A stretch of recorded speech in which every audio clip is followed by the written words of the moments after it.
How I knew I was Muslim within the first 7 verses of the Quran. This is crazy.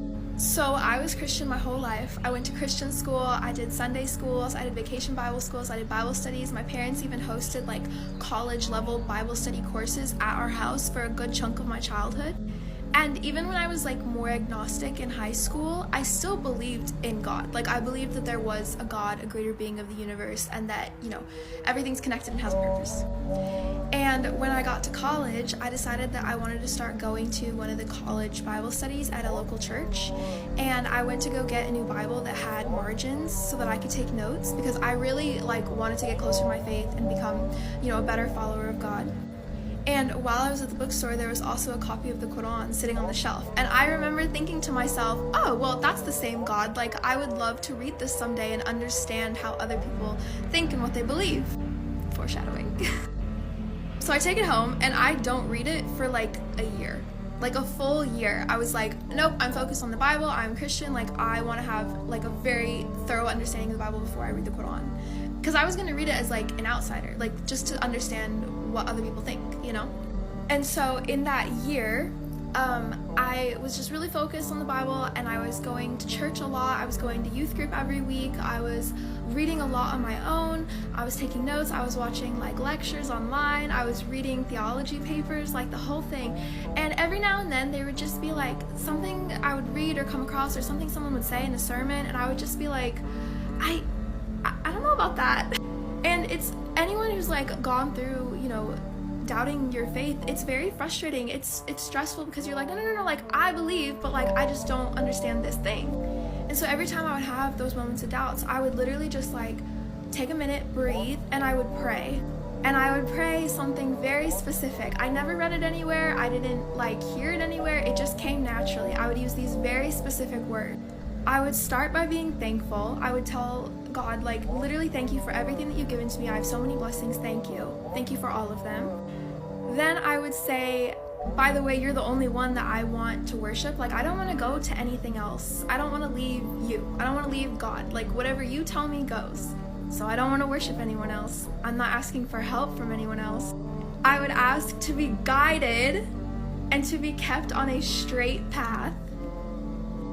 And finally, I would ask to not let me go astray, and don't let me become a hypocrite. Y'all, this was my prayer for a year. It just came naturally. Sometimes it was in a different order, but it was definitely in that exact order at least a few times, with those exact words almost every time. And I would be praying this prayer at one point every day. Genuinely, every day. Fast forward to about a year ago, I'm sitting in my bed praying, and I just get this feeling that's like, go read the Quran. You've had it on your shelf for a year now. It's time to go read it. And I was like, okay, sure, I'll go do that. So I go and I get the copy that I had, and I read the little introduction to the translation, about the translator, and a little bit intro to Islam, and I was like, this is so cool, oh my gosh. And then I opened it up to the first 7 verses, Al-Fatiha, and if you're Muslim, then you probably already picked up on this with what I already said, but if you're not, this is the opening to the Quran in English. In the name of Allah, the most compassionate, most merciful, all praises for Allah, the Lord of all worlds, the most compassionate, most merciful, master of the day of judgment. You alone we worship, and you alone we ask for help. Guide us to the straight path, the path of those you have blessed, not those you are displeased with or those who are astray. Ameen. And I literally remember sitting there after reading this, and the moment that it clicked in my brain that I'd already been praying this for a year, I'm not even exaggerating when I say it felt like a piece of my soul clicked into place. It felt so right, and I literally just remember that same moment that click happened, the same feeling that told me to read the Quran said, you want a guidance? This is it. And I started crying. I tried to get up to walk to a different room or something, and I literally couldn't stand. I fell to the ground, and I put my face on the ground like how Muslims pray, and at the time I did not know that that's how Muslims prayed, and I literally couldn't speak. The only thing that I could kind of get out of my mouth was thank you. Thank you, thank you, thank you, thank you, over and over again. And yeah, so within 7 lines of the Quran, I knew I was Muslim, and I finished reading the whole Quran in English in about 3 months, and then I took my Shahada right before Ramadan, and yeah, it's been a year now, and oh my gosh, yes, that's my story. That's how I became Muslim. And in those 3 months that I spent reading the Quran, like, let me just say, I was blown away. I mean, I had things, literally questions I had since I was 7 years old answered for me. It felt like reading what I'd already believed. Like, basically, it was just all like, oh, I was Muslim my whole life and I didn't even know it.